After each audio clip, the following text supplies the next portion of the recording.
Every man's worldview is built like a cathedral, brick by painful brick, and these are the men and women who are shaping my worldview right now. So if you tune into this channel, there's a reason where and why I come to the conclusions I do. Let's get into it.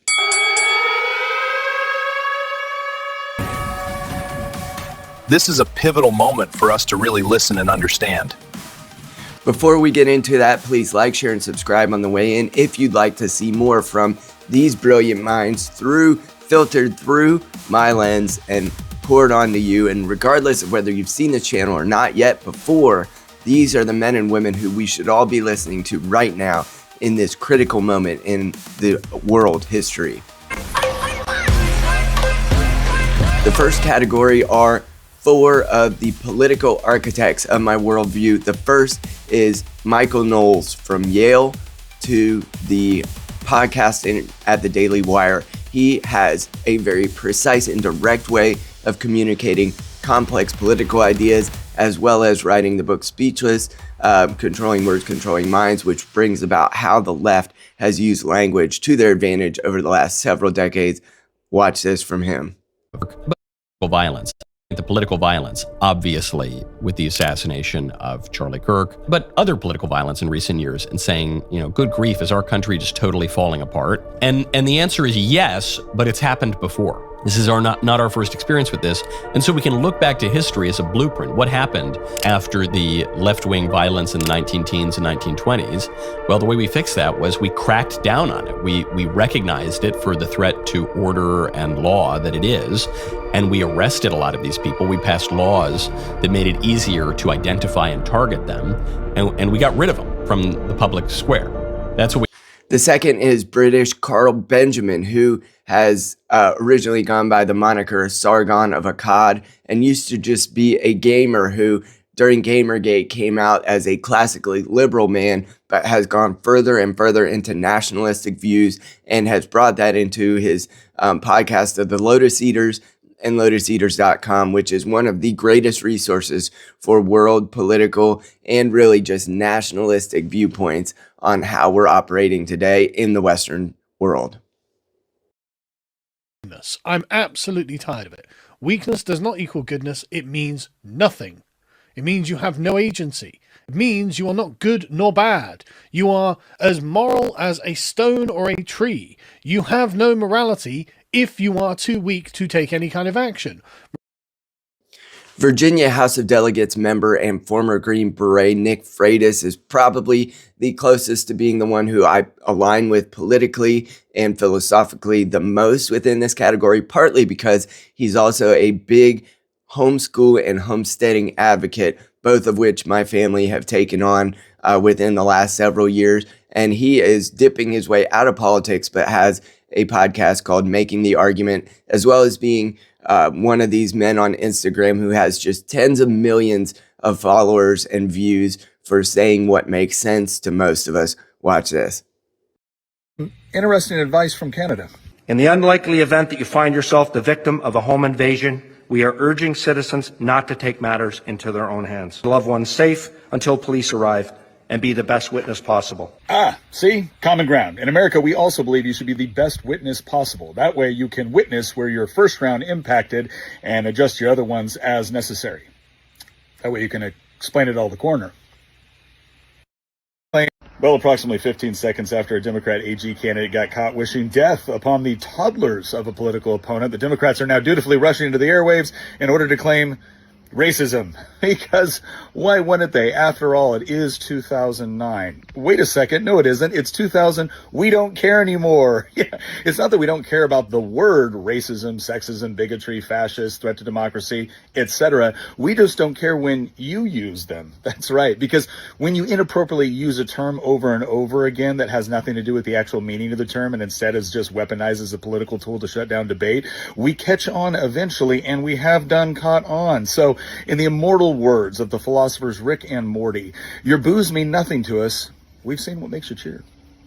Rounding off the political part of this worldview generating group is, of course, the man, Charlie Kirk, who, although he is no longer with us, had the formula for taking a worldview and putting it into political action, not being afraid of dissenters and not being afraid to say what he believed was true and go into the lion's den to have debates with those who disagreed with him. Watch this. Imagine. The one thing I wish I would be called more, which is actually true, is an entrepreneur. I build things. I build organizations. We help build movements. We build messaging. And we helped a certain person become president of the United States recently. The president deserves the credit.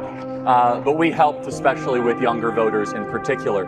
But it started back where I grew up, suburbs of Chicago. I wanted to go to West Point. It was my whole life was about going to the United States Military Academy in West Point. Eagle Scout, football, basketball captain, heavily involved in my community.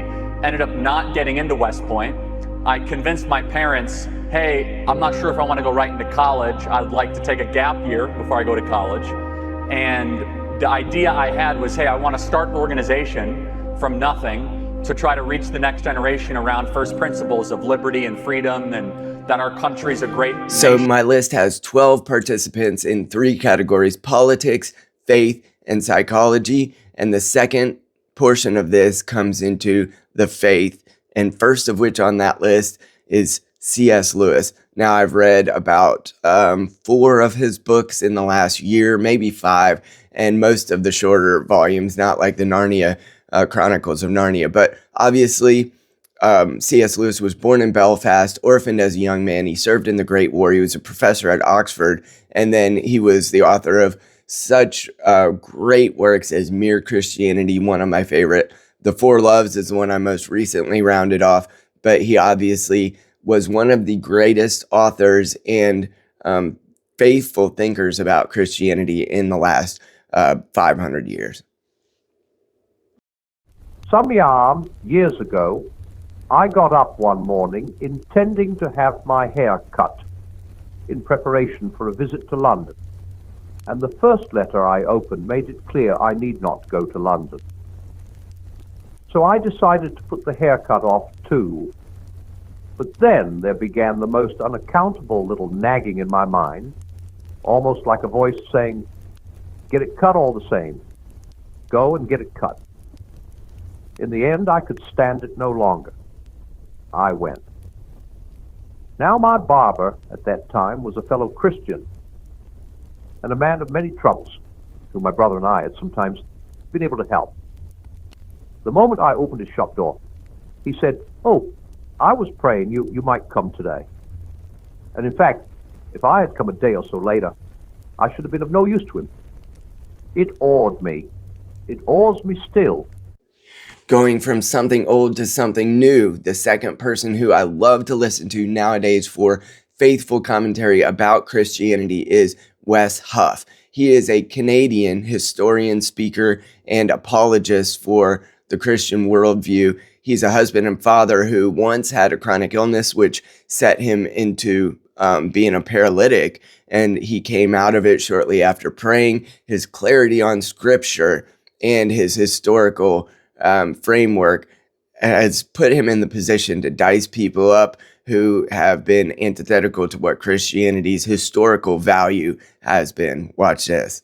Sinai Bible, Jesus wasn't crucified in that Bible. Do you mind if I ask a clarifying question? Sure. When you say the Sinai Bible, what are you referring to specifically? Refer to the Sinai Bible. Would you be referring to Codex Sinaiticus?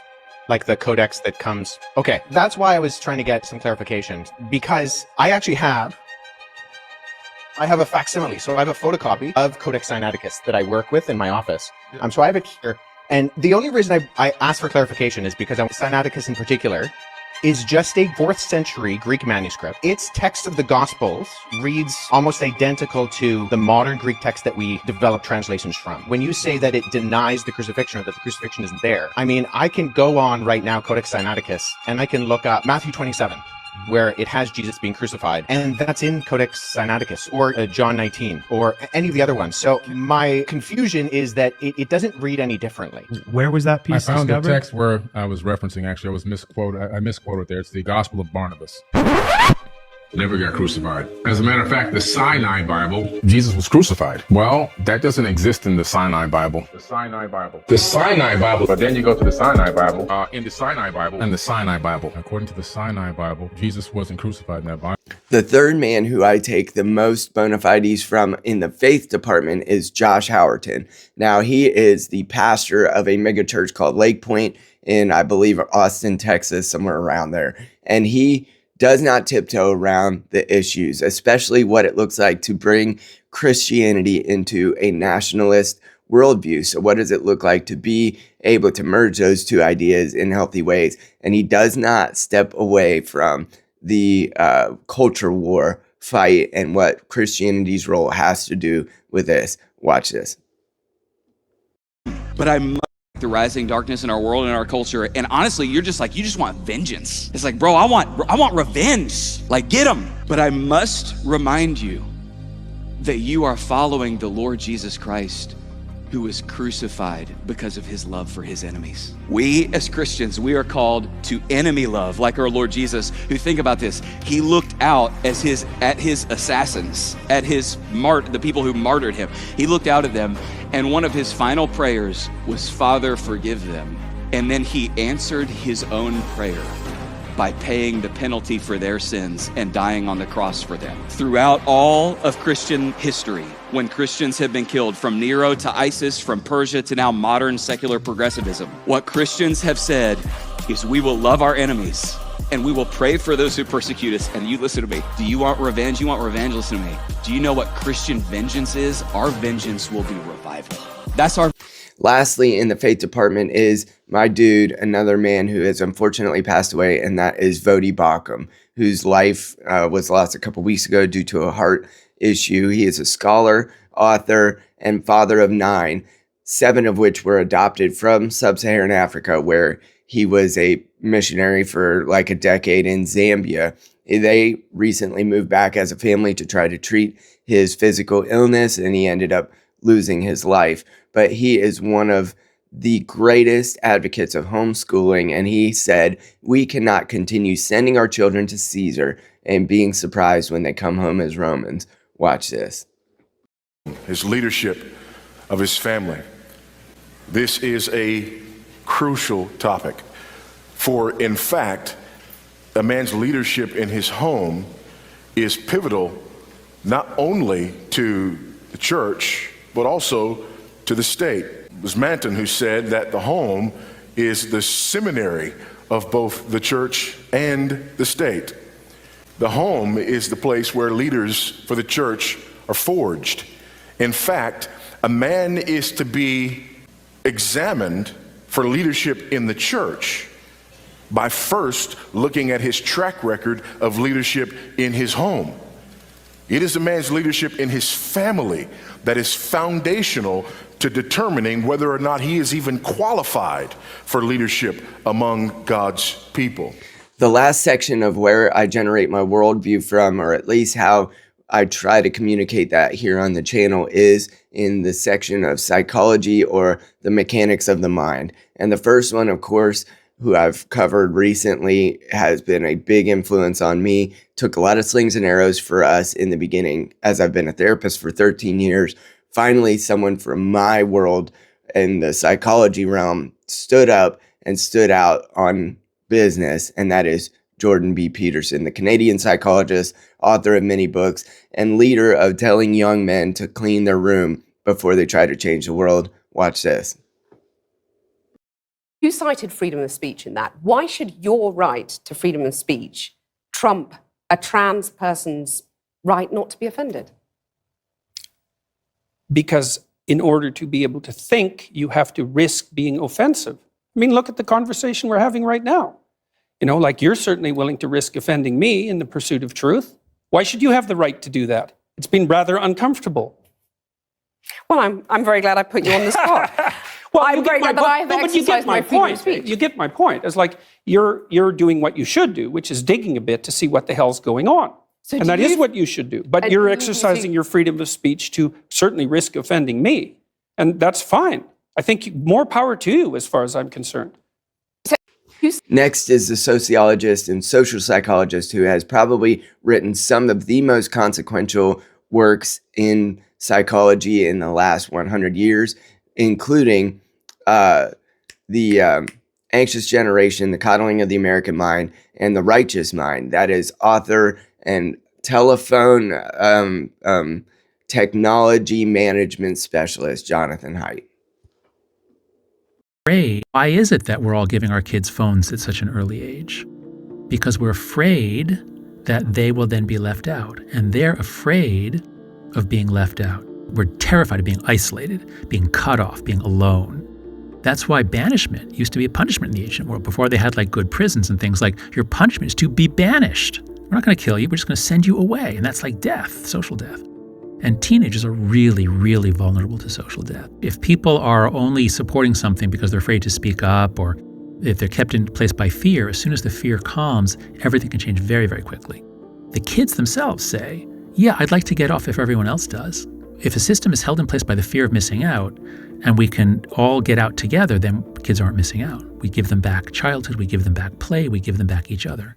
Second in the psychology, or rather third in the psychology realm, is a professor and author out of Stanford University who I believe has made one of the most important works in the last 20 years that I've read that has changed my therapy practice forever.